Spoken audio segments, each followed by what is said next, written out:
¿Qué onda, muchachos? Bienvenidos al episodio número 41 de What the Fornication, el podcast. Un programa donde cada semana les contaremos historias de la cultura y el folclore guatemalteco, así como hechos y personajes que han marcado nuestra historia. Yo soy Johnny Pérez. Y yo soy Kepma. Episodio número 41, Johnny, que en realidad es el 42, pero nos cayó la maldición de Cash. Ahora sí, todo por la culpa de Cash, no, hombre, nos tiró todo por hacerle memes a Cash. Nos tiró tu bendición para el disco duro, tanta bendición que no aguantó, mano, se tronó el disco, man, hombre. El disco y el micrófono, no sé ni cómo estás hablando, todo remendado lo tenés. Y no es paja, lo desarmé, el micrófono, lo arruiné, lo mandé a arreglar y entre comillas me lo arreglaron, pero si no me escuchan bien ya saben por qué, hasta que consigan micrófono nuevo, pero no sé qué pasó, hubo un cortocircuito, descarga eléctrica, algo de 2 y quemó la laptop, bueno, principalmente el disco duro y bueno, se fue el 41, pero aquí andamos sustituyendo el 41 con el 42. ¿Qué había en el 41? A lo mejor algún día lo repetimos porque estaba muy bueno el episodio, pero lamentablemente se perdió. Lo pasé bien, gocé con ese episodio, pero bueno. Igual, lo que sí no sé, que era el 42 y me agarraste de sorpresa. A ver, Johnny, sos paranoico, ¿te gustan las conspiraciones? Pues me vi todo el episodio, todos los episodios de Gravity Falls, entonces sí, me gusta. Gravity Falls, nada. Bueno, está bien, pues te va a gustar este episodio, es de esos que dan miedito. Este está programado para ser el último episodio del 2023 porque nos vamos de vacaciones, pero a lo mejor tal vez sea el último episodio de What the Fornication, el podcast, porque nos vamos a meter con gente pesada. No me jodas, no siento que me vas a hablar de política. Cada vez que hablas de política, sí me da miedo. Me da miedo hasta ver las visualizaciones. Siento que ahí nos están espiando un net center por ahí, ¿no? Correcto. Por eso te pregunté si sos paranoico, sentís que cualquiera en la calle te está vigilando. Después de este episodio vas a quedar así. No sé si decirte vamos al tema. Ya, hoy sí me palpita todo, mano. Hoy sí literal siento que viene algo fuerte. Bueno, si te palpita, te vamos con Cash. Vamos al episodio número 41.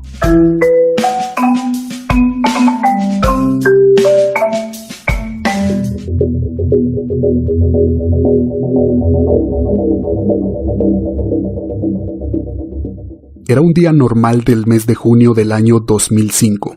Cuando una fuerte explosión en la brigada militar Mariscal Zavala alarmó a vecinos cercanos y desencadenó una investigación que accidentalmente llevó a un tesoro histórico que posiblemente nunca hubiera sido descubierto. Se trata de documentos que explican desde cosas que habían ocurrido durante el conflicto armado interno hasta una red de espías en el país. Hoy en What the Fornication, el podcast, les contaremos sobre los expedientes secretos de la Policía Nacional. De verdad estoy en blanco. Me imaginé que ibas a hablar de un político de la línea o algo así. No de los policías. Bueno, ya que está ahorita de moda nuevamente lo de la línea, que volvió a surgir el tema, pero no es de la línea. Es de la Policía Nacional. ¿En qué tantos problemas nos vamos a meter? No sé. Pero esta es información pública, por si acaso.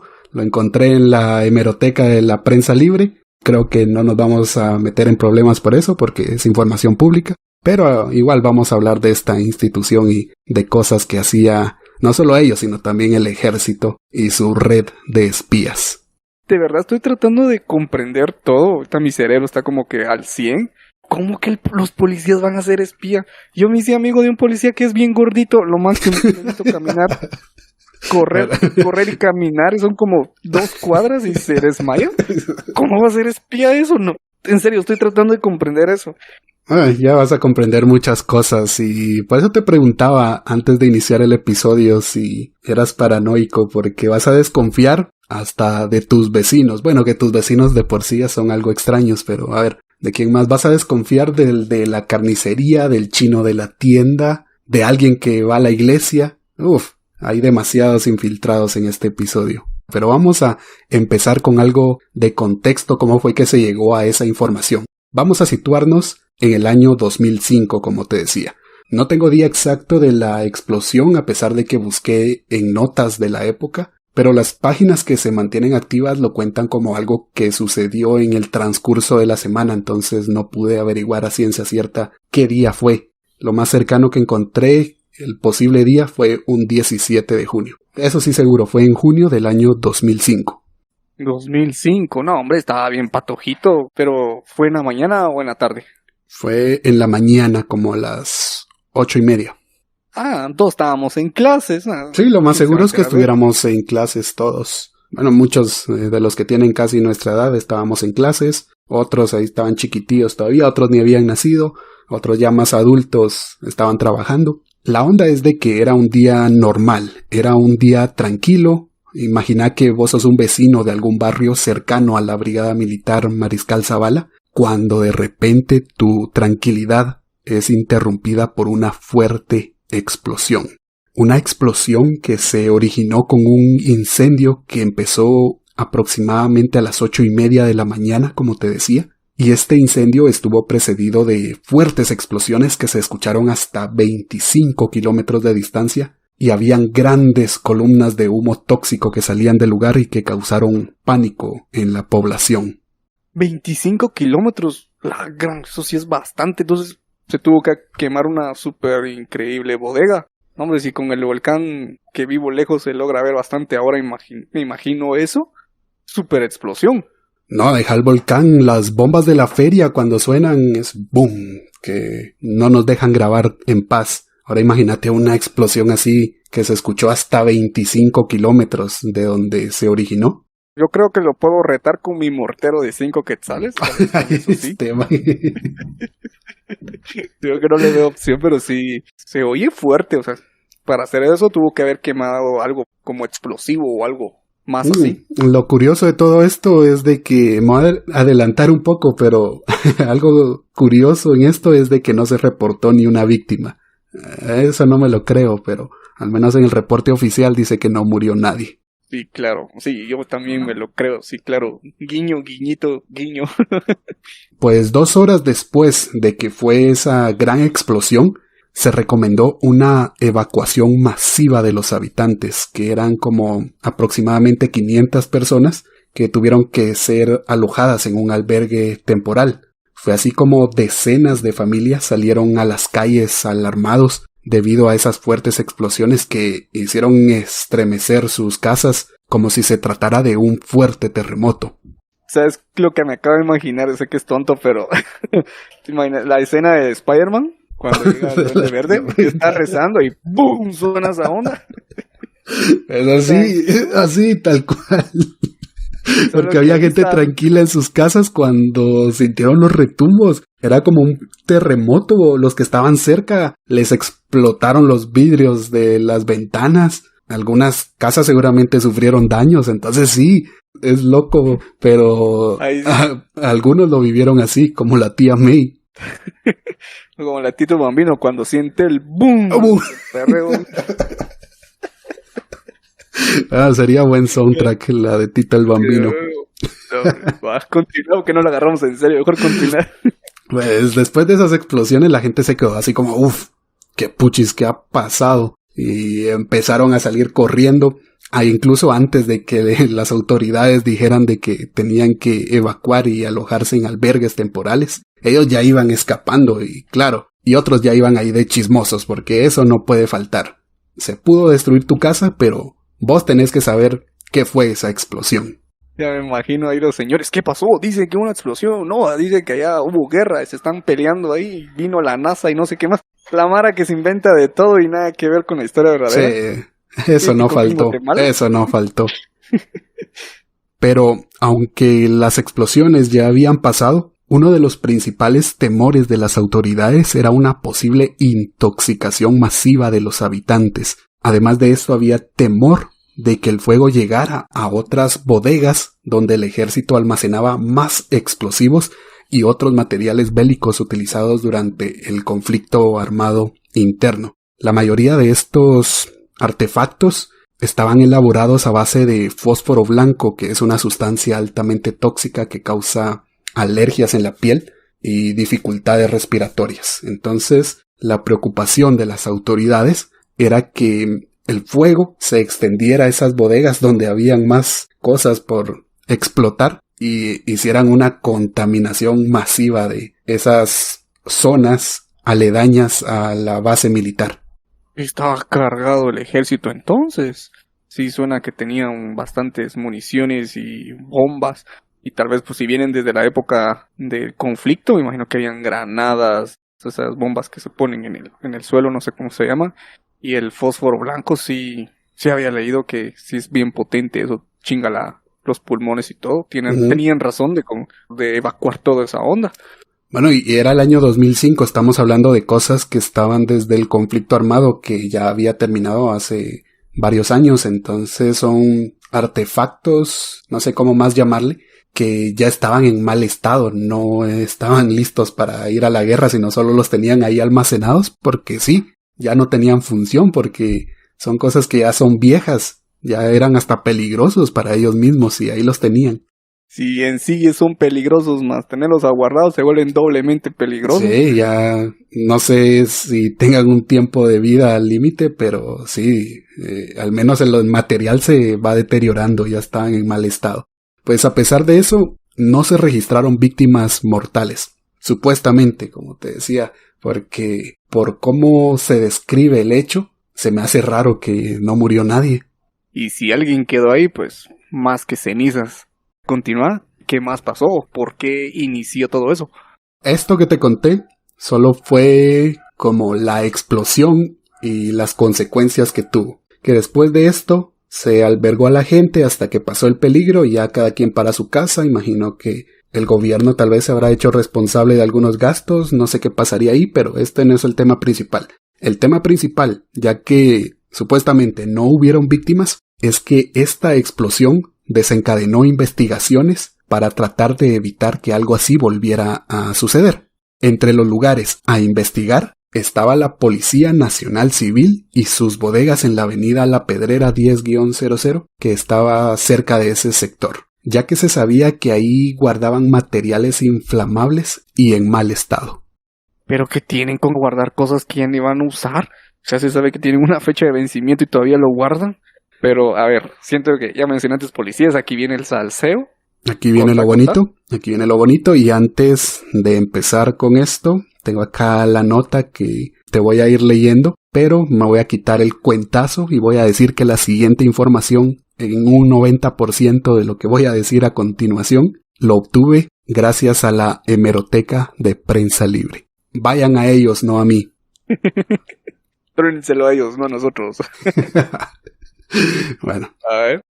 Edeliberto Cifuentes fue el representante de la Procuraduría de los Derechos Humanos enviado para cumplir con la solicitud, quien llevaba a cabo la labor de hacer la inspección ocular, accediendo incluso a los edificios aledaños. Fue él quien se topó con mucho más de lo que esperaba. En una serie de locales se encontraban precariamente almacenados millones de documentos pertenecientes a la extinta Policía Nacional. Recordemos que para ese entonces ya era Policía Nacional Civil. Antes era solo Policía Nacional. Ojo al dato. No está de más aclararlo, pero continuemos. Estos documentos estaban en total abandono, descuidados, desordenados y en estado de deterioro. Las investigaciones habían dado con un tesoro histórico en el que se documentaba, entre otras cosas, lo ocurrido a cientos de miles de personas durante el conflicto armado interno o guerra civil guatemalteca, lo cual serviría para aportar elementos para la investigación criminal y la persecución penal de los delitos perpetrados durante la época. ¡Wow! Todo eso. ¿Sabes qué me encantaría? Y si todavía puedo regresar en el tiempo, iría por solo un expediente. El de Mikuláš. No, a ver. Déjame ver. El de Tata Dios. Exacto. Iría por él. para saber Cierto, cierto, saber con detalles qué hacía Tata Dios y Tata Juan. Bueno, más me inclino a Tata Dios, yo creo que dirían cuántos torturó, cuántos colchones utilizó para hacerse.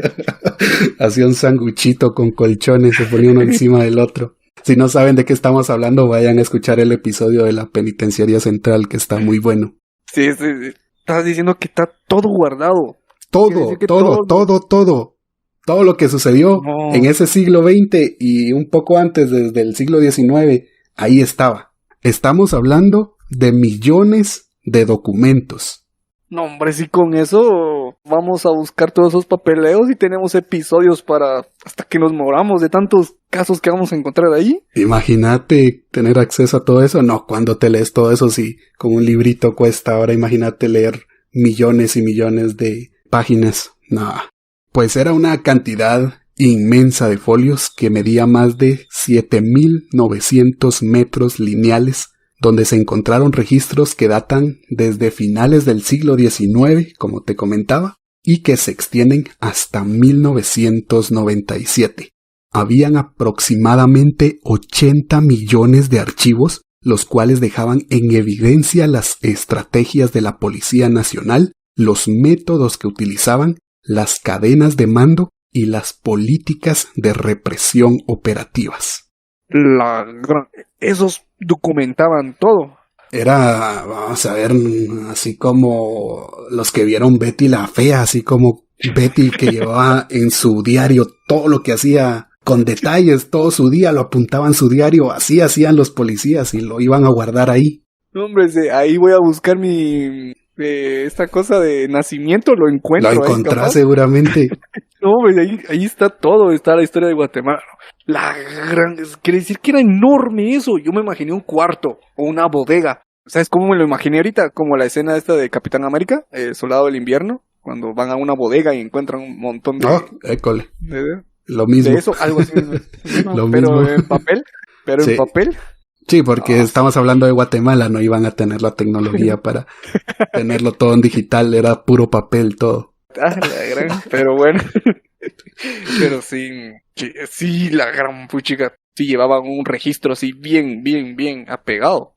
Pues ahí estaban miles de pruebas documentales de lo que había pasado a miles de desaparecidos durante el conflicto armado interno. Muchas incógnitas finalmente serían respondidas gracias a estos documentos que además contenían fotografías, expedientes, reportes, etc. No, aparte de documentar todo, todavía tomaban fotos y toda esa onda. Creo que ahí tenían hasta fotos de alienígenas y toda la onda. No, era como el Área 51 de la Policía Nacional. Bueno, y esto era solo de la Policía Nacional, el ejército tenía sus propios documentos. Esto era donde estaba involucrada la policía nada más. Wow. No, hombre, ahí está, ha de existir el expediente La Llorona, el Sombrerón y todo eso. Si La Llorona estuvo presa, ahí estaba. No, qué miedo, es como que una persona loca quieras tener tu biblioteca de todo lo que pasó para guardar todo eso, registrar cada movimiento que hicieron. Es que son capaces de que, digamos, disparan, bueno, y le dan a la persona, viene el policía, bueno, apuntar lo que pasó. Esta bala, pesando tal, fue disparada a tal hora, le dio aquí, a la arteria tal, se desangró a tal y murió tal, y vamos a hacerle esto al cuerpo y tal. Todo registraban. Sí, exactamente, pero con el detalle que iban a agregar que la víctima murió por otra cosa. Esto viene más adelante, Bueno, continúo. Okay. Según se pudo constatar, la Policía Nacional tenía espías en, ojo, fábricas, iglesias, universidades, sindicatos y hasta en oficinas públicas. ¿Qué iba a ser un espía en una farmacia? Bueno, tal vez había alguien por ahí cercano a quien querían vigilar. Entonces este man se conseguía un trabajo en una farmacia, empezaba a ir incluso a la iglesia, se metía a la comunidad de la persona a quien iba a vigilar con tal de estar informando qué hacía. Se metía a una secta para ir a ver qué hacían. Es que de verdad estaban en todos lados, hasta maestro seguramente era algún espía. Ahora estoy dudando del policía que conozco, que cada vez que me pide mis papeles, ese es espía. No se diga más. Nos está investigando a nosotros por hablar de esto. Ya sabía que venía. No, incluso ya sabía que venía esto. Sí. Él fue el encargado del poste de luz. Eliminó el 41. Sí, todo se conecta ahora. Pero regresando ya al tema, ya en serio. O sea que los policías sí se metían en el papel de búsqueda. Ahí sí, modo incógnito.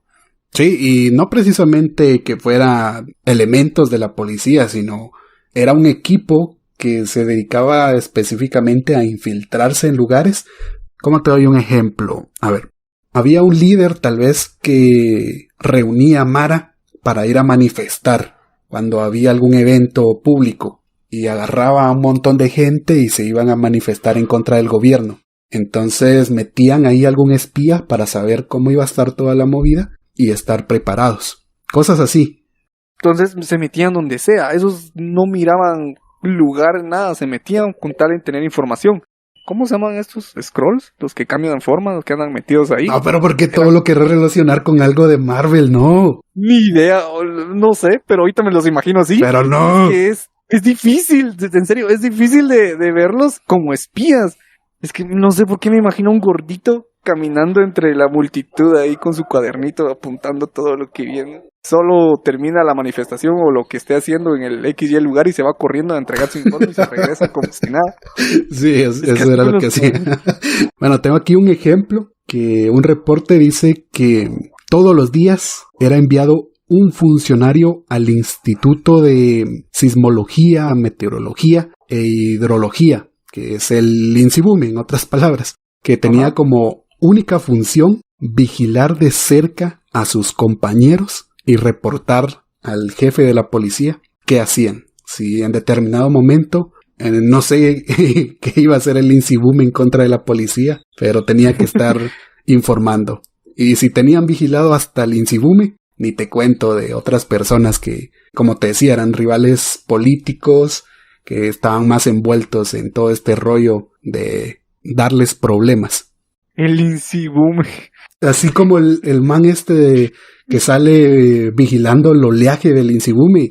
¿Qué sabes si ese es un espía que está ahí realmente haciendo otra cosa? Por eso no hace nada. Eso es lo que te iba a mencionar ahorita. Ahora todo tiene sentido, con razón. Los mandan y dicen, sí, está saliendo un poquito de agüita más de lo normal, más espuma reportado ahí.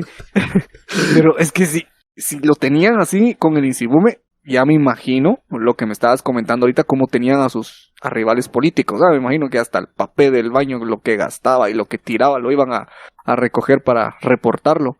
Sí, imagínate qué tal yo fuera un espía y vos no estás enterado. Yo estoy reportándole a la policía todo lo que haces. Pues lo mismo, a veces de personas que no tenían ni idea, eran los que estaban enviando toda esa información. Y después, ¿cómo es que se enteró la policía que íbamos a hacer tal cosa? Pues nadie sabía. A ver, pero al final, ¿qué era todo al punto que llegar? ¿Controlar toda la población por los policías? Imagino, posiblemente. No sé cuál era su fin, pero era como el FBI de Guatemala. A mí se me hace que el mero de los policías era un chismoso. Le gustaba el chisme. Ese sí te contaba la vida de todos con solo preguntarle. Tenía ahí su historial. Pero tenía que ir al archivo a buscar entre miles de documentos a ver de quién querés saber y se iba. Después de 5 horas salía con su hojita. ¡Pam! Aquí está. ¿Qué tal la información del que pediste? Pero sí, sabía los datos de todos. Media vez estuviera involucrado en algo, ese lo sabía. En palabras de Gustavo Meoño, director del archivo, estos documentos demuestran que la Policía Nacional tenía infiltrados en absolutamente todo.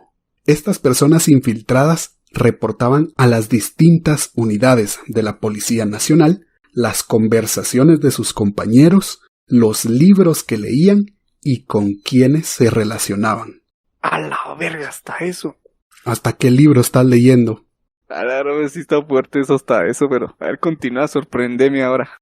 Incluso algunos informantes aparecían identificados con sus nombres reales. Esto me da a entender de que tal vez tenían como nombres clave. Tenían su nombre para ser informantes, pero algunos no, les pelaba. Daban su nombre real y ahí estaban los reportes.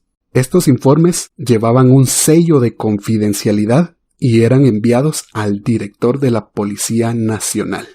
Yo pondría algo como, esto fue reportado por Rambo. No, hombre, eso ya suena pesado. A ver, ahí manden los demás qué nombre de espía tendrían. Pero por si no fuera demasiado salseo esto que hemos platicado, aquí viene algo más fuerte. Y es que varios documentos tenían una anotación de parte del jefe de la policía que decía lo siguiente: al Comando 6 se investigue y proceda. Era como una autorización a un grupo llamado el Comando 6 a que ellos decidieran qué hacer con las personas que estaban vigilando si en determinado momento hacían algo con lo que no estuvieran de acuerdo. Ellos tenían autorización para actuar como se les diera la gana. Ahí sí, desaparecer a esa persona. ¿Para qué dar tantas vueltas? Aquí sí es cosa seria, porque ¿cuántos no eliminaron? Ahora entiendo por qué muchos luchan con esto de las desapariciones. Ahora tiene sentido también. Por eso mismo, porque muchos desaparecían y no coincidía con su estilo de vida o lo que estaban haciendo. Es por eso, porque habían grupos así. Pues, ¿qué era el Comando 6? El Comando 6 fue una tenebrosa unidad de élite de la Policía Nacional que fue creada en 1977, este comando. Realizaba operaciones por órdenes directas del jefe de la policía, como te decía, y de unidades de inteligencia del ejército. No, sí, qué miedo. Sí suena a que eran pesados de los pesados. Sí. Pues este Comando 6 tenía su sede en el edificio que actualmente ocupa la Comisaría 11. Llegó a tener 153 integrantes. La mayoría eran individuos corpulentos que iban armados con carabinas, subametralladoras y escopetas. No, hombre, ni los del COS van tan cargados como esos. Así mero, ¿En serio? así mero como los del CODcito, que además dice que se movilizaban vestidos de particular, pero en vehículos tipo panel, jeeps o pickups. Iban en las mamalonas. ¿Eran como narcos policías, por decir así? Por la forma el en aspecto que me estás sí, bueno, sí, el aspecto sí, algo así, como el estereotipo de narco, más o menos. Ajá. Solo que versión mamados. Ahí sí te abrazaba y te mataba. Un abrazo del oso te dejaba ahí tirado. Quiere decir que estos iban directo a lo que mandaban. Bueno, si me van a ir a eliminar a aquel, eliminado, y en el reporte pues se cayó y se quebró el cuello. Sí. Se quebró el cuello y no sabemos por qué tiene 6 disparos en la espalda. No jodas. Pues a estos se les atribuyó responsabilidad de capturas ilegales, secuestros, torturas y ejecuciones extrajudiciales de cientos de personas consideradas enemigos del Estado de Guatemala.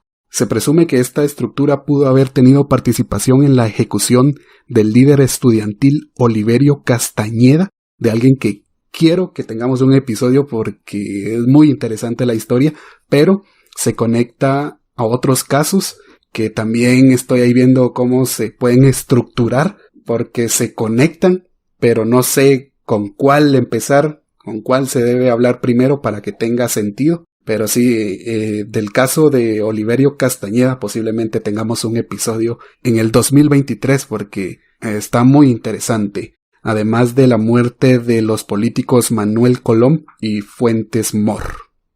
Eso me parece genial, solo que voy a poner una advertencia si es que seguimos vivos.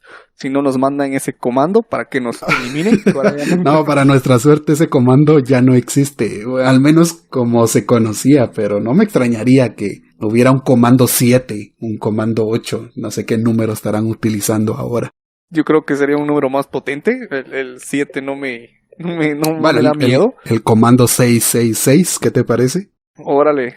Adiós, me voy del país. Pero sí, ya dejando eso a un lado, sí da miedito. Que tal vez ahí siguen en función, pero ya con un perfil más bajo. Eso seguro. Por eso te digo que hay varios episodios planeados. Si seguimos con vida en el 2023. Bueno, esperemos que así sea. Si no, ya se la saben. Ahí nos van a escuchar, pero desde el cementerio, desde el más allá, haciendo podcast. No, ahí vamos a ver cómo seguimos haciendo podcast desde el más allá. Bueno, en resumen, el Comando 6 eran los encargados de verificar la información y finalmente definir qué se hacía con los sospechosos o los que para la policía eran culpables de ciertos actos y eliminarlos. Eso era el Comando 6. Ahora que lo pienso, esto es como la evolución de la ley fuga.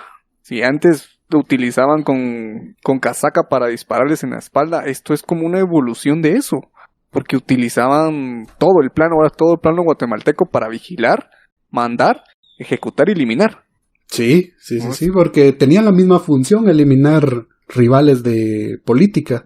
Más que todo eran rivales de política, pero tenían investigados a quien ellos quisieran.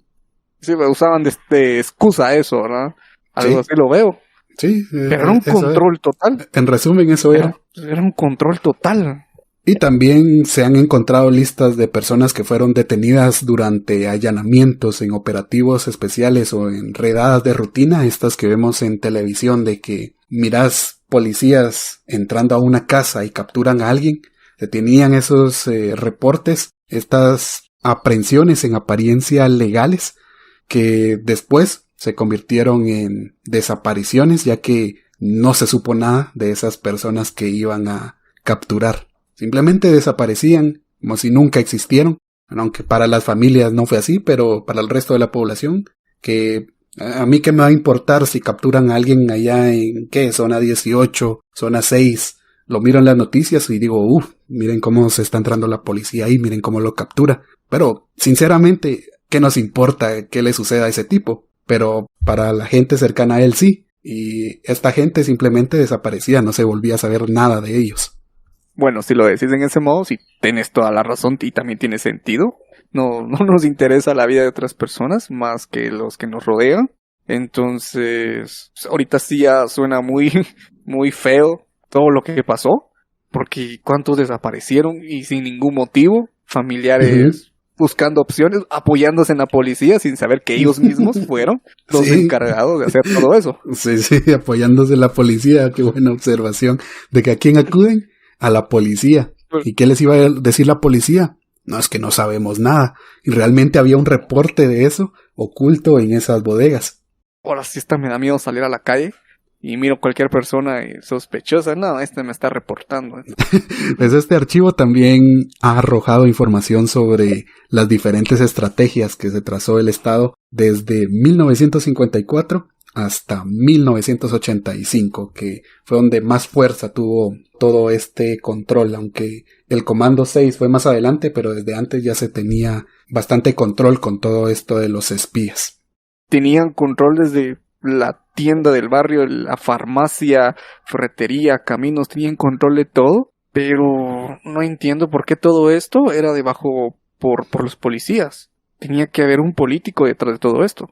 Está complicado saber de dónde viene el origen porque la Policía Nacional se creó en 1881, pero su papel represor no empezó hasta la caída del gobierno de Jacobo Arbenz en 1954 y como te decía llegó a la etapa más crítica entre 1975 a 1985. Entonces no sabemos realmente por qué lo hacían o si es algo que simplemente la policía tiene que llevar registro de todo eso, gobierno tras gobierno. No tengo respuesta para eso, si obedecían a alguien superior o por qué lo hacían, la verdad, no sé. Que eso sería, creo que la pregunta, ¿por qué lo hacían? ¿Por qué investigar todo? ¿Por qué reportar todo? Tener el control, bueno, eso se entiende, la mayoría quiere tener el control de todos, pero ya, es que estar enfermo, tener un reporte de todo que hacen, y si te cae mal, pues te mando al Comando 6. La pregunta aquí sería ¿por qué lo hacían? Y creo que nos vamos a quedar con esa incógnita, pero no, qué loco, o sea, suficiente hemos tenido episodios con presidentes locos que andaban a presidios, personas que metían a la cárcel para que los torturaran y tanta cosa, y ahora que esto que los policías son espías y conocen todo hasta conocen la vida de uno. No, es que de verdad no hay una respuesta así por qué lo hacían, pero lo más lógico que se me ocurre tiene que ver con que la policía no estaba interesada en que el gobierno de Guatemala cayera en el poder comunista, puede ser algo que venga incluso desde inteligencias de Estados Unidos, así como el FBI, la CIA, ya que el Estado de Guatemala, pues casi en toda su historia, ha sido anticomunista, entonces no se quiere que caiga en algo como lo es Cuba, Venezuela, Nicaragua, y puede ser esos intereses los que toda esta red de espionajes vinculadas a la policía y al ejército haya estado intentando prevenir. Buen argumento, me gusta. Pues es lo más lógico que a mí se me ocurre. Pero si nos ponemos a pensar así, las palabras FBI, CIA de Estados Unidos, no se compara con el combo de 6, suena bien a barrio eso. No, el combo de 6 superior al FBI.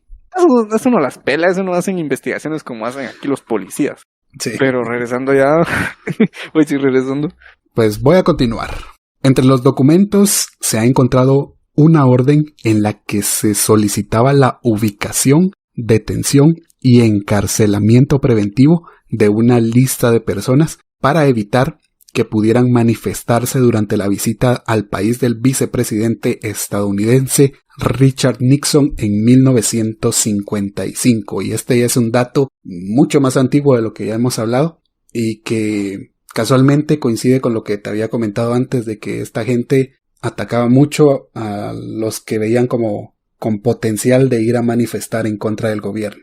Entonces había aquí gente que quería ir a decirle sus inconformidades al vicepresidente de Estados Unidos, Richard Nixon, cuando vino a Guatemala en 1955, para que así de forma internacional se supiera lo que estaba pasando aquí en Guatemala. Pero este grupo de policías, todavía no existía el Combo 6, pero este grupo de espías, de policías, estaban ahí, ya sabían que iban a hacer esa manifestación porque habían infiltrados, entonces solo lo reportaban y la policía ya sabía cómo actuar, la policía y el ejército. Ya tenían las bases, ya sabían qué camino, carretera y todo lo que tenían que bloquear. Sí, ya sabían incluso a quién tenían que detener, quién era el líder, que tenían que actuar con él para evitar que el resto de gente que lo seguía pues asistiera a esas actividades. Sí, pues me imagino que ya capturando al mero mero y viendo toda la mara que capturaron al líder, ya todo lo demás se asustan. Mejor no quieren meterse en problemas y evitan todo eso. Precisamente algo así fue lo que pasó con Oliverio Castañeda, que es el que te decía, el estudiante del que quiero hacer episodio. Pero bueno, eso viene para después. Otro ejemplo es que en los años 60 el número de personas que aparecían muertas con signos de violencia en la ciudad de Guatemala era relativamente bajo. Era poco común que alguien muriera por violencia. Incluso si vos vas con tus papás, con tus abuelos y les preguntas cómo era vivir en Guatemala antes, les van a decir que no había violencia, que era raro escuchar una noticia de que mataban a alguien. Y es precisamente por esto que casos como el de Miculash, el crimen del Tecomate, fueron tan sonados y se llegó hasta la pena de muerte por lo mismo de que fue en una época en la que no era tan común la violencia. Esto era un escándalo que mataran a alguien. Y obviamente con Miculash matando a niños por todas partes junto a su primo, obviamente la gente iba a querer lo peor para ellos. No se iban a conformar con cárcel, los querían muertos. Voy a que en esa época la violencia no era nada común en Guatemala como lo es ahora, que encendés un noticiero y 3 muertos, 5 muertos en la primera media hora de las noticias. Eso es cierto, buen punto. Y ahora que me lo comentás, sí lo pienso, ¿verdad? Miculash fue algo que sonó en todas partes, en los periódicos y tantos registros que hay. Igual el Tecomate, todo lo que hicieron, los vecinos, ahí se pasaron información de toda la cosa, sí se regó. Y por ejemplo, con el crimen del Tecomate ya comentamos que fue la policía de Jorge Ubico los que dieron con el caso, o los que lo resolvieron, haciendo sus mafias porque tuvieron que embolar al menor de edad para que les contara todo. Y después ya ellos hicieron su justicia. Y nos damos ya una idea de que cómo actuaban ya en esa época, que tenían incluso esas autorizaciones para hacer cosas fuera de la ley con tal de hacer, entre comillas, justicia. Tenían sus métodos todos extraños, embolar a una persona para decir la verdad. No, y déjate una persona, un menor de edad. Me metieron 30 cutos ahí. Pero sí, ahora que lo pienso bastante, todos esos casos sí fueron bien regados, bien alarmantes en la ciudad capital y después se regó en otros lugares. Pero sí, no se sonaba tanto eso de matazones por aquí, matazones por allá, o barrios que controlaban y toda esa onda. Para nada. Bueno, vamos a tomar como referencia los años 60, que era que te decía que cuando mataban a alguien era noticia nacional y se daban todos los detalles, las características del cadáver. Eran bien específicos cómo había sucedido el crimen, pero eso cambió en los años 70. En esa época, el número de asesinatos en la ciudad de Guatemala creció, pero los reportes policiales decían otras cosas. Por ejemplo, aparecía alguien, yo qué sé, macheteado, que le metieron cuchillazos, balazos, aparecía muerto, pero llegaba la policía, hacía su investigación y ellos lo reportaban como que murió por paro cardíaco. No sé si para no alarmar a la población o era gente, bueno, seguramente había mucha gente de la que ellos se encargaban y lo reportaban como paro cardíaco. Entonces en los años 70 aquí en Guatemala hay un listado enorme de gente que murió por paro cardíaco, pero eso es solo como el reporte final porque en realidad murieron por otra cosa. Yo creo que todo eso se fueron a leaks. Porque ahí te confunden las cosas. Entras de un dolor y salís con otra cosa. No, bueno, no fue reporte del leaks. Sí, ok. Pero estos genuinamente se confunden. Ahora la policía en aquella época lo hacían a propósito.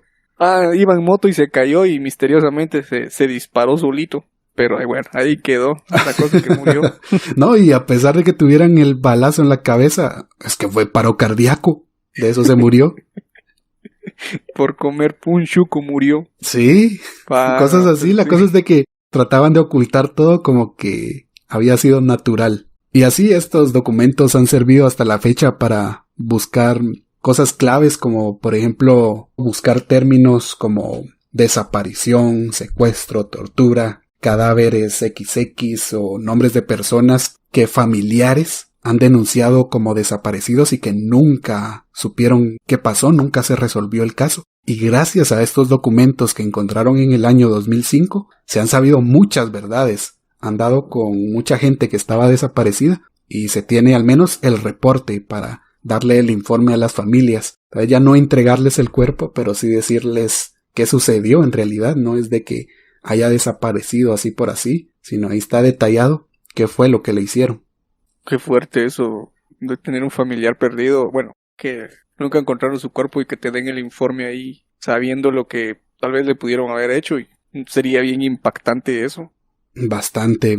Ojo a este dato porque hasta el año 2017 se habían identificado 30,000 documentos clave. Es decir, se habían resuelto 30,000 casos de gente que no coincidía el reporte que se tenía con lo que en verdad les pasó. Y esta era gente que tal vez se había denunciado el caso y por eso los buscaron. Aquí a que se ponen a averiguar entre millones de datos que hay ahí. Esto solo es un número de cosas que han descubierto.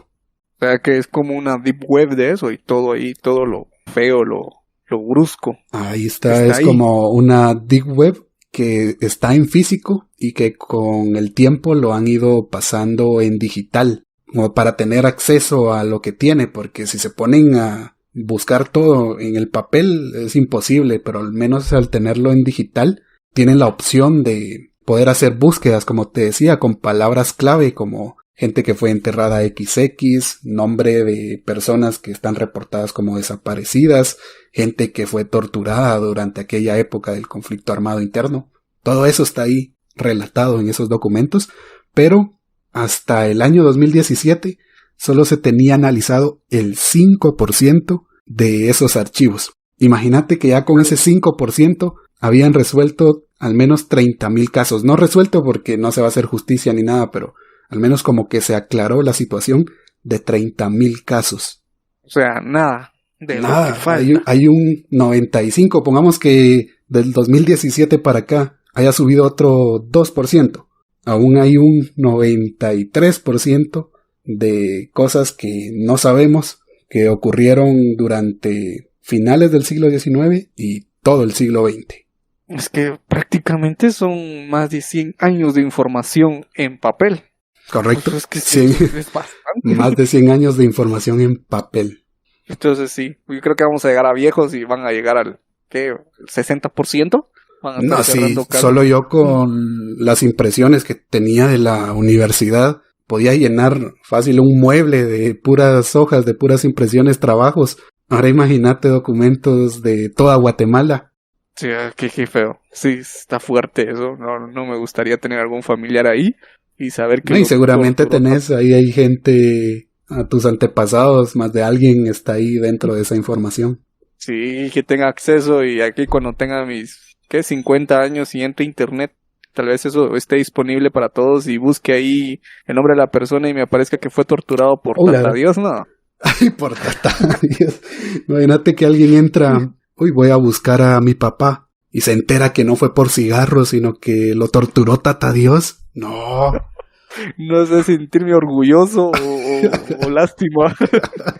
O fue justicia o pobrecito, pero sí, yo me imagino que ha de existir eso. Ha de existir un reporte ahí de los que pasaron por Tata Dios. Sí, seguro. Así como nos pasaron el reporte de Clara Luz Lorenzana, la enfermera asesina, que la investigaron en la base de datos del X y nos mandaron la información para que la comentemos aquí en el podcast de dónde vivía, que sigue viva. Así, Cierto. posiblemente, imagínate que ahora alguien nos envíe ahí el reporte de Tata Dios, toda su biografía y todo, y a todos a los que torturó. Eso es poco probable, pero estaría buenísimo. Cierto, esto de Clara Luz y nos sorprendió. Incluso hasta el momento nos mandan mensajes ahí confirmando algunas cosas de que hemos hablado en los podcasts ya pasados. Y nos termina de como que sorprender si pensamos que no era tan real y viene una persona. No, yo conozco a alguien que dice que sí es cierto y tanta cosa y no nos dejan de sorprender, la Nunca verdad. nos dejamos de sorprender. Pues la onda es que esta documentación ha pasado a formar parte del archivo histórico de la Policía Nacional y ya es prácticamente un patrimonio, por decirle así, documental de la nación, que reúne a todos esos documentos, archivos, que son parte de la historia policíaca de Guatemala y que con el pasar de todos esos años se fueron acumulando. Como te decía, se encontraron documentos desde 1881. Te había dicho finales del siglo XIX, pero todavía son prácticamente 20 años del siglo XIX y todo el siglo XX hasta 1997. Entonces sí, de verdad que es una cantidad inmensa de archivos que se descubrieron por error, porque no tuvieron que haber sido descubiertos, estaban ahí y era un secreto para la policía. Pero si no hubiera sido por esa explosión en Mariscal Zavala que alarmó a investigadores para que algo así no vuelva a ocurrir liberando toxinas a la población, no hubieran dado con estas bodegas y no hubieran descubierto esta información y no tuviéramos este episodio. Y tampoco estas personas que tuvieron al final saber qué les pasó, a las personas que sus familiares que desaparecieron o que misteriosamente murieron de paro cardíaco, no hubieran tenido pues la forma en que los torturaron o hicieron desaparecer. Ahora la gran pregunta es, ¿por qué la policía nunca destruyó esa información? Si corrían el riesgo de que fueran descubiertos, ¿por qué la seguían almacenando?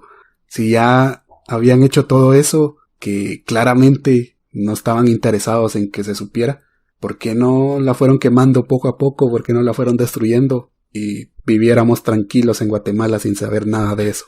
Pero no, ahí la tenían guardada. Personalmente no encuentro una respuesta lógica para eso, pero yo lo veo como que para ellos, para la policía en general como institución, eso era como un trofeo de todo lo que han hecho. Tener esa información ahí era como un respaldo de esa historia. Bueno, sí tienes razón.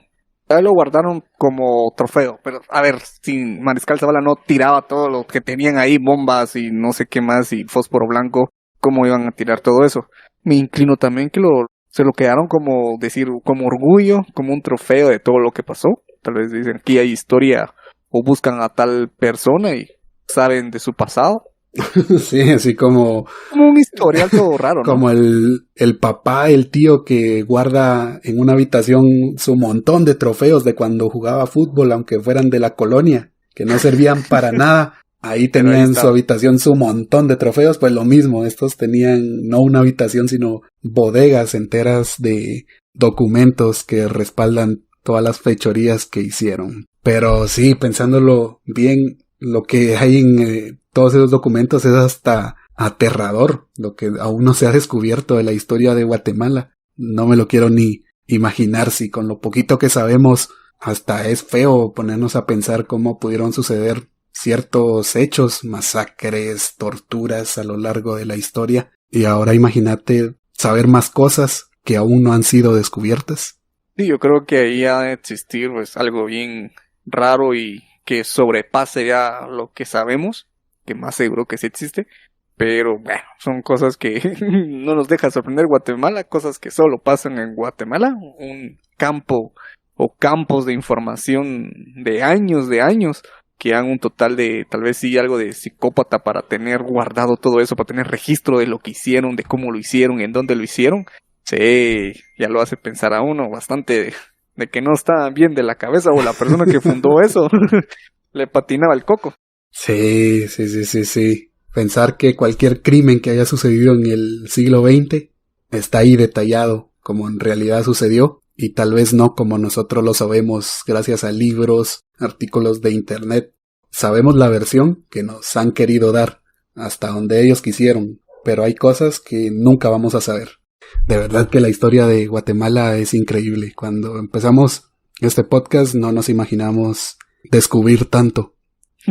Si vemos como que episodios se han unido, cosas que quedaron así por al azar y en la nada en un episodio se conecta con otro y conecta con otro y es increíble. Y ahorita me venís a mencionar esto, que creo que toda la historia de Guatemala se va a conectar con esos documentos, ahí debe estar un registro y bueno, ¿qué te puedo decir? Yo creo que ahí está todo. Área 51 me la pela. No, vamos a bautizar esta bodega, ¿cómo le ponemos para que se vea pesado? La bodega de El Combo 6. Tiene que ser otro nombre. Para que supere al área 51 le vamos a poner la bodega 52. Un numerito Porque más es alto. superior.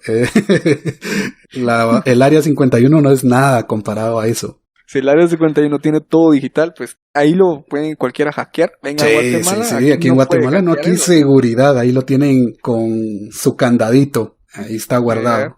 Cancelamos el podcast. Yo mañana mismo mando mi papelería para ir a pedir trabajo de digitalizar todos esos documentos y luego volvemos en el 2024 con todos los casos que me aprendí. con escaneos de No, yo los... sí sería feliz trabajando en eso. Si alguien trabaja ahí, por cuello que me jale, porque quiero trabajar ahí digitalizando eso. Sería interesante, la verdad que lo pienso, sí, sería muy interesante. Te Solo encontrarías unos solo perturbadores. busco el archivo de Tata Dios y ya renuncio. Uy, se perdió Tata Dios. Yo aquí con la partida de nacimiento de Tata Dios. Ya no lo de subasta. Marketplace. Partida original. Solo Quieren el solo acta para de coleccionadores. defunción de Mikulash. No, ahí seguramente está la información de dónde está enterrado el cuerpo de Mikulash y dónde está la cabeza de Mikulash. ¿Cómo se llama este presidente que lo... También estaba con Mikulash que lo nombraron que le sacaba el líquido de la espalda y no sé qué más para tener juventud? ¿Cómo se llama este man? ¿Arévalo? Sí, Juan José ahí Arévalo. están los documentos.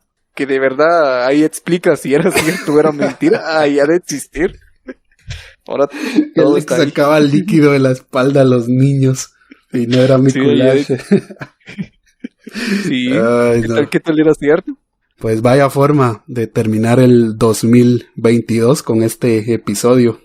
Sí, es que la verdad hoy sí me dejaste no sorprendido, sino que con muchas dudas de lo poco que sabemos de Guatemala, de la historia de Guatemala. La verdad nunca me pasó la idea, así, aunque una idea loca de que existía algo parecido al Área 51, pero versión guatemalteca. Y sí me quedo con muchas incógnitas ahora, siento que todo lo que sé de verdad no es. Tal vez los metieron a la mente algo que ellos querían y la Uy, historia ojo. detrás es muy diferente. Sí, es cierto. No sabemos. No, mejor continuar con nuestra vida tranquilos. Para mí el chino de la tienda es el chino de la tienda. El de los chucos es el de los chucos. El de las papitas es el de las papitas. Para mí la vida sigue igual, no hay infiltrados aquí. Sí, mejor sigamos con este con este año. Feliz Navidad y Año Nuevo, y ahí que nadie piense más, que nadie nos vigila. Sí. Bueno, pues muchas gracias a todos por acompañarnos este 2022. Ha sido un año espectacular para Guatefornication, tanto como página como podcast. Ha sido un crecimiento increíble. De verdad que no se compara en nada cómo iniciamos el año a cómo lo estamos terminando. Y wow, no sé ni qué va a pasar en el 2023, pero estoy emocionado. Así que Johnny, terminamos el año. Tus palabras de despedida. ¿Qué más? Agradecer siempre a cada uno de ustedes por el apoyo que nos han dado. Tenés razón, empezamos muy poquito y ahorita ya se está volviendo como una comunidad. El apoyo que nos han dado es increíble. Nosotros no pensamos llegar a este punto tan rápido. Y agradecer casi personalmente a todos los que nos escriben en Instagram o correo electrónico. No sé cómo llegan al correo, pero ahí nos mandan mensajes, sus historias, sus anécdotas. Tratamos de darle un poquito de pasar un tiempo ahí respondiendo sus mensajes. Y bueno, nada, sí. Desearles feliz Navidad y próspero año. Y esperamos estar en el 2023 con todos ustedes y no nos pasa nada después de este episodio. Pues esos han sido los expedientes secretos de la Policía Nacional de Guatemala. Espero que les haya gustado y que hayan aprendido algo. Recuerden escuchar nuestro podcast en YouTube, Spotify, Apple Podcast, Google Podcast y en cualquier otra plataforma donde esté disponible. Y también recuerden seguirnos en nuestras redes sociales, Facebook, Twitter, Instagram, TikTok. Ahí también estamos como Guatefornication. Eso ha sido todo por hoy y por este año. Yo soy Kepma. Y yo soy Johnny Pérez. Y que los guíe el Cadejo.